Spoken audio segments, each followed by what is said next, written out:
What's going on, everybody? Welcome back to Canton City.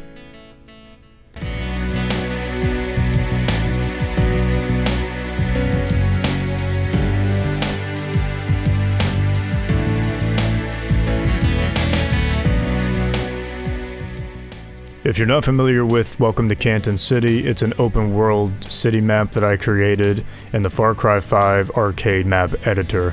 The map is available to play on the Far Cry 5 arcade, and unfortunately it is only for PC. Recently I did a major update for this map because when I first published this map a couple of years ago, I always wanted to do more. But unfortunately I couldn't due to the map file size error that exists. Usually flattening the terrain and non-gameplay areas is kind of ideal to get around it and bypass it. But at that time I was getting to that point where every little single thing I added to the map file size error would poke its ugly head out behind the curtain, and I couldn't publish the map and I'd have to try to find a way to bypass it.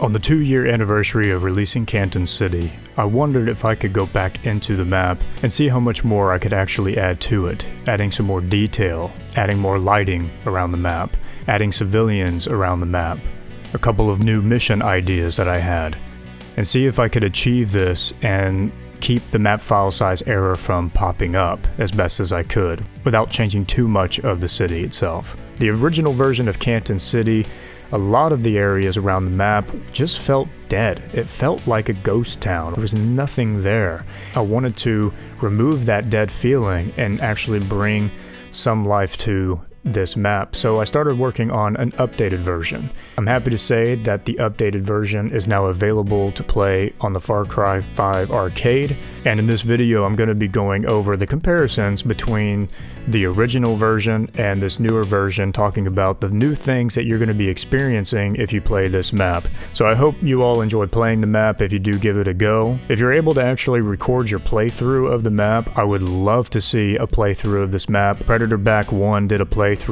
of the original version when it first was published. If you do play this map and you're able to record, make a video, upload it, and leave a link in the comments. But anyways, let's go ahead and jump into the newer things in this map. So the first thing is that there's 3 new side missions around the map that you can do. One of the missions is a truck tanker mission. You just take a semi-truck, go to a location, hitch a fuel tanker, and then bring it back to the location. The second mission is a box truck, where you take the box truck to a location, load the back of it with 3 boxes, and then you just take it back to the location of where you got the box truck. The last mission, and I came up with this idea almost towards the end of working on the update, and that is a cop mission. So in downtown, there's an underground parking garage, and when you go down there, you'll see a black sedan. When you get into that car, an objective will pop up saying, "Take down suspects." And there's 3 markers around the map indicating where these suspects are. One of them is just some heavy gunner shooting all over the place. Another one is gang activity in an old gas station, which was originally blocked off and you couldn't enter this old gas station, but in this version you can when you do this mission. And the last suspect is actually a character that gets into a vehicle and drives across the map, and you can actually chase them in the vehicle. When you play this mission at night, there is a blue light that blinks inside of the black sedan. Sadly, this light does not illuminate during the day, so it is much better to play at night. And sadly, there are no sirens that I could add. I could attach a sound point to the car, but any of the car alarms were just too annoying, and they're random too. They're different sounds, so it just wouldn't make really any sense. So all you got really is a blue blinking light, and it does stay with the car. It's not just an omni light in the sedan and then it just stays there in one location. It's part of the car. So I thought it was really neat to add that in. There are also now 2 new locations on the map, one of them being a car shop. I was wanting to add a car shop in the original version, but due to the map file size error, I was not able to do so. This is a 4-story car shop. You go in, there's 2 vehicles per floor, and you just pick whatever car you want and go into one of the offices that sits behind the vehicle. It'll teleport you out front of the dealership, and your car will spawn right in front of you. Now, the colors of the car will be random. Sadly, you can't really pick a color. But yeah, a car dealership, and it's called Steve's Autos because I always have to give Steve a shout out, because without his editor mod, this map would not be possible at all. The second location is called the Zombie House. There was a corner of the map that I noticed that this area was just very empty. There was not a lot of detail. It's like no focus at all was on this location. So I wondered, what could I do with this area? And I decided I'll make a zombie house. The idea is that you enter the zombie house, and it's basically get from point A to point B. And you basically are fighting these small little tight areas and spaces, fighting zombies and pushing your way to get to the objective marker. Once you get to the objective marker, then you can just zipline your way down and you've completed this little side activity that you can do in the map. Completing this zombie house, a reward is given to the player. The Jeep with the flames and skull decal with a 50 caliber turret is now gifted to the player as a reward. And so if you are playing with a co-op partner, they can use the 50 cal turret, or if you've spawned in one of the guns for hire AI characters, they can use the turret as well. So now on to the big thing, civilian AI. Adding civilian AI to this map was not easy. I had to take into account that the mission AI characters are very important, because if those AI characters in missions break or unspawn for any reason at all, then obviously the map breaks, or at least that specific mission breaks. It was a big concern that I had, but I did a lot of adjustments, a lot of testing and playing around with things, and I'm hoping I did fine-tune it. But yes, there are civilians that spawn in around the map. The amount of civilians that spawn in is nowhere near the level of Grand Theft Auto or your actual open world city games. But at least there is one or two AI characters that first spawn in some of these areas, and there's that bit of movement in the city and on the sidewalk. And the longer you stay in that area, more and more NPCs will spawn in. And then pretty soon it does feel somewhat more alive than what it did before there was any AI. And they really only spawn locally to wherever the player is. So you could be walking down the street, and if you happen to hit an intersection, usually the spawners are around intersections, you'll see a couple of AI characters spawn there on the sidewalks. And as long as you stay within the volume, more AI will spawn in, so it'll start to get a little busy around those areas. The AI will interact with animation points. They'll sit on some steps. You'll see them cleaning windows with a mop. You'll see them sitting on the ground looking like they're begging for money or they're injured. You'll see them hammering things to the wall. You'll see them spray painting graffiti. You'll see them doing all sorts of things to also help make the AI seem like they do have a mind of their own and they're actually doing something in the world rather than just walking around aimlessly. They'll wait at crosswalks and they'll drink coffee at crosswalks, or they'll talk on the cell phone at crosswalks. So animation points and civilians, they go hand in hand to really make the map feel alive. But I also wanted to, what I called specific AI spawners. And basically what that means is certain locations, I wanted there to be AI that spawns within that location. So if you go to the diner, there'll be a couple of AI characters there.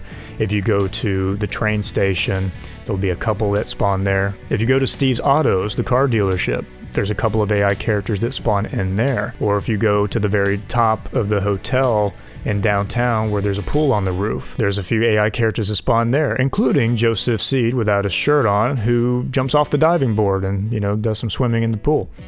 In some of these spawners, there are some AI characters that will get into a vehicle nearby and they'll just drive up the street and they get out. It's just another little thing to add some movement to the map and to create a little bit of traffic in the map as well. In some of these spawners, there also are vigilante AI characters, so they'll be armed with a pistol. And sometimes they will turn on you. They'll be bad, but they're also hostile towards enemies as well. But yeah, that's my only dislike about the civilians in this map, is that they will sometimes turn bad on the player, unfortunately. But they're unarmed, so they still act like civilians. They run and hide. If you stay away from them, they do cool down, and then they're back to being allies. It is just distracting to have a detection meter spawn behind you because it is a civilian. The only time that this happens is if you are in a combat situation, if you are facing actual enemies and a civilian spawn point gets triggered and they spawn in. Thankfully, I did find another control zone that seems to prioritize being allies with the player a lot more than the original control zone I was using, but sadly I could not find a happy medium. One control zone would prevent AI from having weapons, but there is the chance that they turn bad in high combat or threatening situations. The other control zone, well, for the most part, they seem to be on the player side, but they're carrying their weapons around. Unfortunately, I couldn't find this happy medium. There is also some civilian traffic that occasionally spawns in. They drive across the map, and you'll see them usually after you complete a mission or you do a specific thing. But it is nice to see that movement on the roads. And if you're doing the repo mission, they spawn usually around that, and it's nice to actually drive alongside another moving vehicle in the map. Again, it makes it feel alive. There's also more enemies in the map, what I call hotspots. They're not listed on the map, but what ends up happening is that a lot of gangbangers show up. They will continue to keep showing up until you kill a certain amount of them, and then it kind of cools down. A couple of those areas around the map, again, just to increase the combat and increase the AI. There's also enemy reinforcements that spawn in vehicles. Sometimes they'll come in with 2 guys in a vehicle in their gang car, and they'll try to take you out.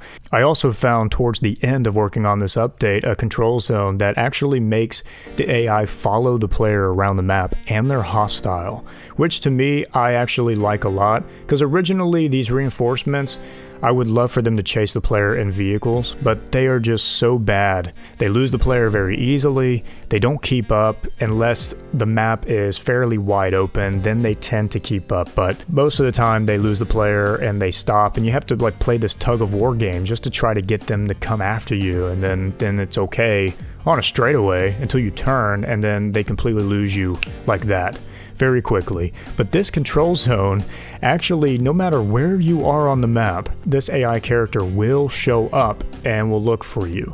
I actually thought it was pretty cool, and it is kind of creepy in a way. I also added like assassins too that will show up in a black van that will hunt you down. So no matter where you are on the map, they'll come after you whatever way they can. So I thought that would be neat to add into the map as well. I also allowed there to be more access to rooftops, and in doing so, I thought it'd be nice to add some additional spawners on some of these rooftops.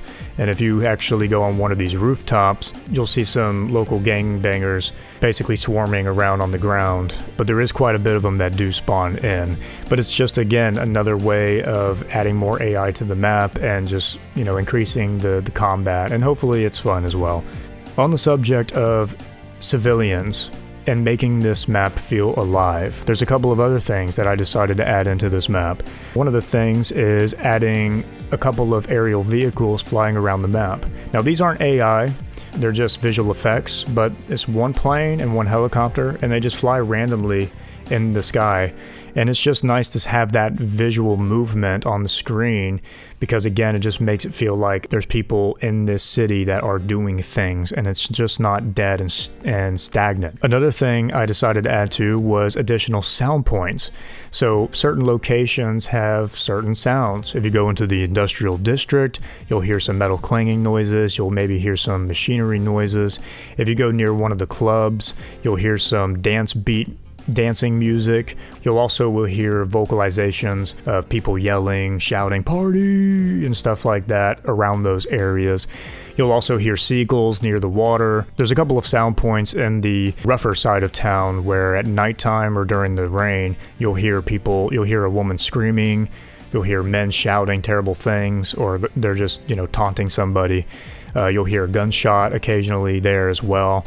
So again, it's just to try to make this map feel alive. Another thing that I've changed in the map for this update is I've adjusted the atmospheric lighting on the map. So now daytime has this nice slight little blue glow, but I also adjusted some of the other settings to try to make some of the colors in the environment and in the city kind of pop out a little bit more than they did previously. The original map was very stale looking or pale, and very bright as well. So I wanted to try to adjust some of that lighting, and I think it looks a lot better than what it did before. I also fixed and adjusted some of the fog as well, And when it came to nighttime, I actually got rid of the bright bluish glow that the nighttime had because I wanted it to be dark. I wanted this map to feel dark at night. And so what I did was just lower the fog colors down to, I think they're at 15 or 10, somewhere around in there. But another thing it does is it actually pops out some of the lighting around the map. And that's another new thing I added to the map as well, is more Omni lights and more spotlights around the map. In the original version, there were some locations where I just felt were too dark. I felt these places needed to have some sort of glow. And in this new update, I went ahead and did that. Apartment buildings have, a street light on them or attached to them. Some of the businesses have little light fixtures that are attached to them. They're different colors as well sometimes. I also went ahead and added red and green lights to traffic lights. So whenever you go through an intersection that has a traffic light, you'll see that red and green, those colors bouncing off of the ground or the surface. And again, it just makes it feel like there is power going through this world and things are turned on. And it's also kind of nice to see in the thick morning fog that sometimes occurs. But yeah, sadly the red and green lights don't change. I've thought about creating a script of some kind, a mechanism to try to make them change after a certain period of time, but it's just not reliable, unfortunately. I've kind of learned my lesson with some of my mechanisms I've created. I've also added some particle effects around the map as well. The next thing is more detail around the map. The original version of Canton City, there was not a whole lot of detail at all. A lot of the buildings were just stale and flat and the same. They were almost copy and paste. I decided to go through all that, and I added a lot more detail, and not just on city streets, but also in some alleyways as well. There's also, piles of papers on the sidewalks, newspapers, garbage bins, furniture that's been left out, garbage bags, all sorts of different debris and piles that you may see. But another thing I wanted to do is really give these buildings their own, identity. Like, what are the businesses that are taking place in these buildings? I also wanted to add some additional glows, emissives to some of these locations. There's a game shop that has the blue emissives coming out. I was using the Danko barriers from Far Cry Blood Dragon and just shoving that barrier into the wall just enough where the concrete doesn't show, but the glow from the actual lights show. And then I usually put an Omni light myself in front of that. Towards the very end of working on this update, I even had an idea of putting the Blood Dragon computer consoles, putting them into the windows of some of these shops, just enough where the white console parts disappear and the buttons or the illuminated buttons and radars and all that just show up on the windows. If you look at it up close, it does kind of break immersion a little bit, but if you're driving past, you'll look into these windows of some of these businesses and it looks like maybe they just have neon lights that are advertising something. And I also did add some neon signs that we do have available to us. Sadly, we don't have a wide variety of them, but there's also grass and a little bit more vegetation in the map. I actually had to remove a lot of the vegetation in the original version because of the map file size error. I'm happy that I was able to actually add some grass and some additional vegetation to this map because originally it was just a grass green texture, very plain, very empty. But now there's a nice even flow of grass going through these grassy areas, and it's not just a texture, there's also bushes, some trees. There was a little bit of grass in the original, but it was very patchy, it was very ugly. It was not the right setting to use at all. Another new thing that's added is I decided to number the main missions. So the main missions are in the phone booths. So you go into the phone booth to activate a mission. The repo mission is in a phone booth, but it's really more of a side mission kind of thing. And there is actually 3 missions in that same phone booth, which now I've actually put the number 3 there. So now it says 3 repo missions. Hopefully people will get the idea. But yeah, I've decided to number the main missions. So it goes from, 1 to 19. When you complete the gang operations in the first mission, you have the little tutorial sequence showing you how many missions are left. I also went ahead and decided to add a number on how many missions are left or how many more missions there are around the map. If you do all of the main missions there is a indicator to let you know that you've completed all of the missions. So I thought that'd be nice to add in just to let people know you did complete all the missions. As I stated before, I allowed more access to rooftops. I've also moved some weapons to those locations as well. But there's also ziplines. Even though there's no fall damage in this map, you could drop from a skyscraper and you'll be fine. But ziplines, ziplines are fun. But also too, I thought they would be nice to have because they are a visual hint. But yeah, so there are ziplines now around the city. The last new addition to this map is a day and night cycle option. So when you first play the map, you can select if you want the whole playthrough to be daytime or if you want it to be nighttime. And if you want to go back to default, you just walk through default.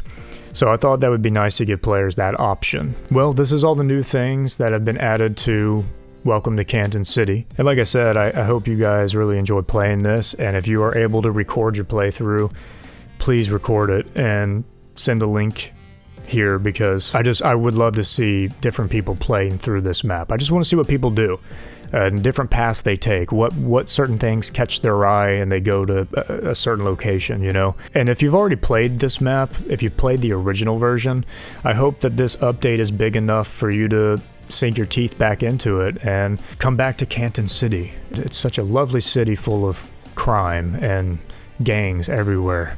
But yeah, I hope this interests those of you who have played this map already and it makes you want to come back and check it out. When I had to take the before video footage, so I had to play the original Canton City, I was actually very surprised at how empty the map actually feels. After I've been playtesting this updated version in the editor, going back to the original, it was kind of very depressing. There's not much going on, it feels like. It does feel like a ghost town. And I'm just very happy I was able to find ways of bypassing a lot of the issues that I was having and being able to get the AI to kind of do, for the most part, what I wanted them to do. So I'm very happy I was able to make this update actually happen, and it's here for you all to play. The one thing that I do wish I could have added was the radio stations and vehicles from the campaign of Far Cry 5.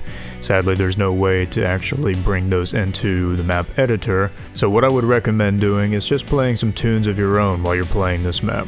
I also did change the loadouts too, I forgot to mention this. So there is Gangster, then there's Police, and then there's One Man Army, which has heavier weapons that you can use. I hope you all enjoy this update and have a good time, most importantly. That's going to be it for this one. You all take care now. See ya.